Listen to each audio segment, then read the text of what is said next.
Hey guys, welcome back to the channel, and today I'm going to show you how to send money abroad with Revolut. So let's get straight into it. If you've been wondering how to send money abroad with Revolut, this video is for you. It's going to help you out, and all you got to do is just follow the steps. The first step, of course, is to log into your Revolut's account, and then once you're logged in, you want to navigate to the dashboard section.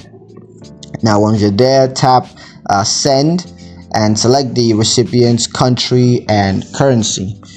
Next, you want to enter the recipient's details, including the name and bank account information. Next, you can just set the transfer amount and the exchange rate.